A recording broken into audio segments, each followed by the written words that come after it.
Ракеты в воздухе, цели под водой, российские корабли открывают огонь в Японском море. Новая агрессия, против кого теперь и удалось ли куда-то попасть? Дроны атаковали атомную станцию? Кто собирался обречь мир на катастрофу у самой границы с НАТО? Кто остановил так называемых диверсантов? И что это было вообще?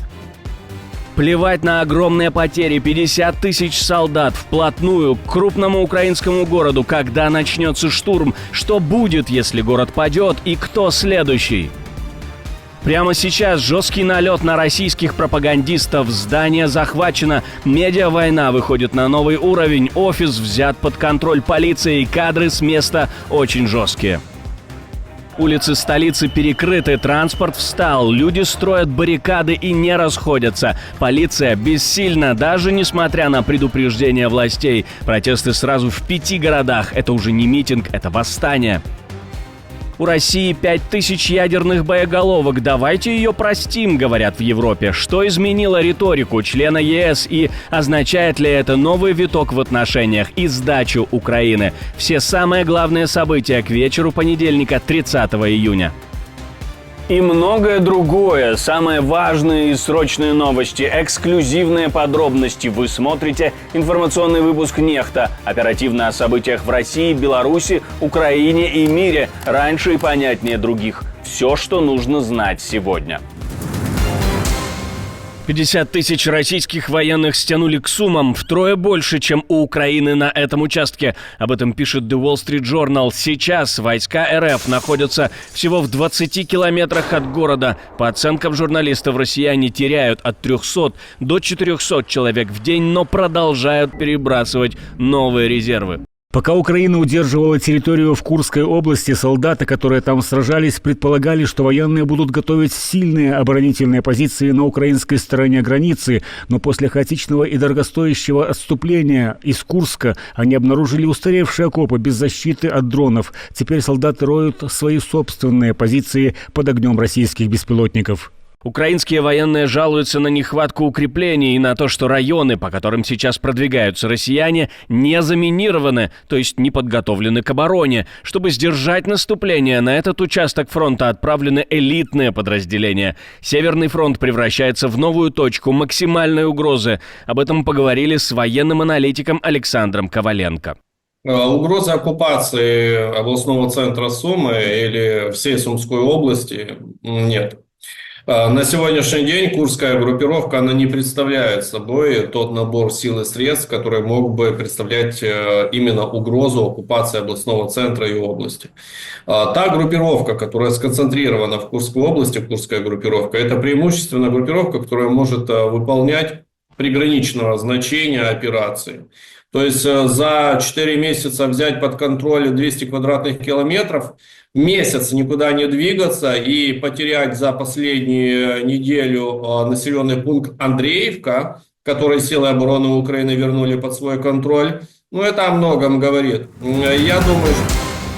Российские военные корабли открыли огонь в Японском море. Силы Тихоокеанского флота РФ устроили настоящий ракетный ураган. В кого стреляли? В финале нанесли совместный удар по морской цели крылатыми ракетами. Все в боевом режиме, но это только учения, хоть и пафосные да нельзя.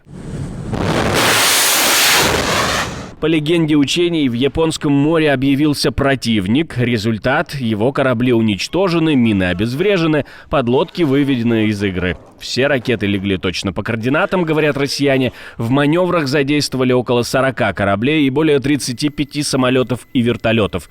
Судя по масштабам и демонстративности, это был не просто учебный день, а сигнал. Кому – решайте сами. Кстати, свои варианты можно писать в комментариях под этим видео, и нужно это сделать обязательно. А давайте России все простим и сделаем вид, что ничего не случилось. Примерно с таким посланием выступил главный дипломат Словакии. Нужно, говорит, искать пути к диалогу. Мы не хотим, чтобы тут возникла некая война между Российской Федерацией и НАТО. Мы не хотим, чтобы разгорелась какая-то война между Российской Федерацией и НАТО. Мы хотим, чтобы конфликт в Украине был урегулирован мирным путем, даже если это будет трудно. Консолидировать отношения с Российской Федерацией – это сфера сверхдержава, которая имеет более 5000 ядерных боеголовок. Мы должны найти какой-то способ сотрудничества и, возможно, простить все, что произошло. Ему, правда, тут же и достаточно четко ответили в Министерстве иностранных дел Украины. Юрай, чувство безнаказанности России является основной причиной ее преступлений. Наивно ожидать, что преступник прекратит свои действия, если его преступления прощают, а не наказывают. Россия ударит и по другой щеке, а те, кто не потерял никого в этой войне, не имеют права делать такие заявления. Видимо, россияне что-то узнали о планах своего руководства. В Преамурье попытка теракта. В России снова пылают военкоматы. ФСБ заявляет, что подозреваемый в поджоге был активным участником антивоенных каналов и по оперативной информации целенаправленно готовил атаку. Планировал все как сигнальный акт: поджечь, скрыться и запустить волну паники. Не получилось. Хотя как знать.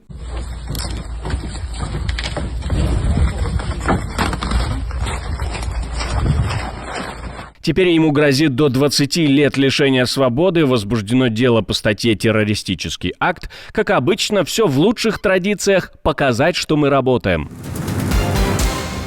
Азербайджано-российский конфликт разгорается и переходит на другой уровень. Ситуация, которой давно ждали и боялись. В центре Баку полиция взяла под контроль офис российского агентства «Спутник». Людей выгоняют, здание зачищают. Формально офис должен был быть закрыт, но по информации местных источников, работа там продолжалась. Теперь все, крышка. Это не случайности, не перегиб на местах. Власти Азербайджана давно зреют к жесткой зачистке медиаполя. После того, как Россия закрыла в Москве русский дом Азербайджана, в Баку решили играть по-своему. Хотите симметрии – получите симметрию. Все это объясняют довольно доступно по центральному телевидению. Джанаб Путин. Что происходит, господин Путин? Азербайджан в регионе превратился в сильное государство впервые за последние 200 лет, не отдавая ни пяди земли. Азербайджанцы, узбеки, казахи, киргизы, туркмены и представители других народов всегда считались народами второго сорта. И сегодня, несмотря на то, что империя ушла в небытие, мышление не изменилось. Оно продолжает существовать. Еще в феврале власти Азербайджана объявили о паузе в работе «Спутника». Вроде как временно аккредитовали одного человека, а остальным велели разойтись. Но офис пропагандистов продолжил работу, сотрудники выходили на смены, материалы публиковались. И вот конец этой игры в подполье. После обострений, включая авиакатастрофу с бортом «Азал» и скандальное заявление чиновников в Баку, явно нарастает раздражение к РФ. И этот рейд не просто операция, это публичный плевок, мол, мы больше не будем терпеть ваших пропагандистов у себя под боком. Баррикады на улицах столицы, люди и лозунги. Скорее всего, где-то уже готов рояль. Протестующие заявляют о полной блокировке движения в городе. В Сербии второй день продолжаются масштабные протесты, которые охватили Белград, Нови Сад, Ниш, Чачак и другие крупные города страны. Вечером в воскресенье на улицы выходили десятки тысяч человек. Участники акции требовали внеочередных парламентских выборов и освобождения студентов, задержанных накануне. Сегодня мы здесь, чтобы изменить Сербию и увидеть конец этого правительства, чтобы каким-то образом, я не знаю как, дойти до этих выборов. И да, я надеюсь, что они будут настолько честными, насколько это возможно, потому что полностью честных выборов никогда не будет. А потом мы начнем новую борьбу, только не на улицах, а на избирательных участках. В Белграде митингующие начали возводить баррикады, перекрывать улицы и парализовали работу общественного транспорта. Для блокировки движения они используют мусорные контейнеры и подручные материалы. В Нови Саде участники беспорядков закидали камнями здание сербской прогрессивной партии и разбили витрину одного из магазинов. В соцсетях сообщают о локальных стычках с полицией. Даже после обращения президента градус накала не спадает. Не может быть никаких переговоров с террористами и теми, кто хотел разрушить государство. Ответственность следует за каждым шагом во всех сферах. Но для тех, кто имеет другие политические взгляды, кто не удовлетворен уровнем демократии, кто считает, что мы где-то поступили неправильно, мы всегда готовы к дискуссии. Советник президента Сербии Милош Вучевич обвинил организаторов протестов в попытке навязать стране уличный диктат и потребовал от силовиков немедленно остановить демонстрантов. В свою очередь, представитель полиции Деян Лукович заявил, что правоохранители сохраняют максимальную толерантность, но при необходимости будут реагировать жестко и обеспечат порядок. Следим за ситуацией вместе с вами. Взрыв любимой АЭС Лукашенко. Белорусский КГБ заявил о завершении многоступенчатой операции под названием «Гарпун», которая длилась более 2 лет. В результате в страну из-за рубежа был доставлен Павел Белютин, которого называют организатором диверсионной группы, которая планировала удары ударными дронами по стратегическим объектам Беларуси, в том числе и по БелАЭС. По версии КГБ, Белютин связан с радикальной оппозицией и группой из Литвы, откуда якобы планировалась атака с применением до 20 беспилотников. Одной из целей, как утверждают в Минске, была дестабилизация энергосистемы страны и провоцирование кризиса.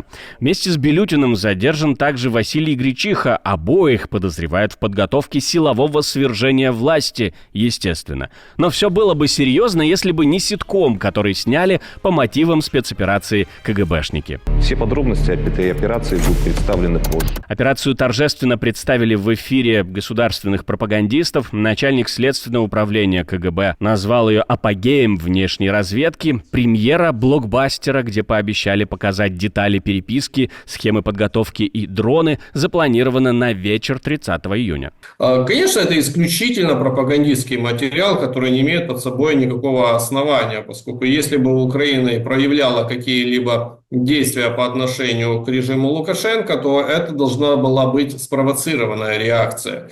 Пока Лукашенко себя по отношению к Украине ведет, назовем это так, ниже травы, тише воды. Он особо не высовывается. Он даже учение «Запад-2025» отвел так по территориальному их проведению, чтобы не было ни у стран НАТО к нему претензий и опасений, ни у Украины. Поэтому он сейчас очень сильно переживает за именно ту точку, которую он пытается усидеть на 2 стульях. Отдельное спасибо, что досмотрели до конца. Спасибо за ваше доверие. Жду развернутых комментариев, лайков и репостов. Это важно, чтобы нас становилось больше. На этом пока все. До новых встреч и хороших вам новостей.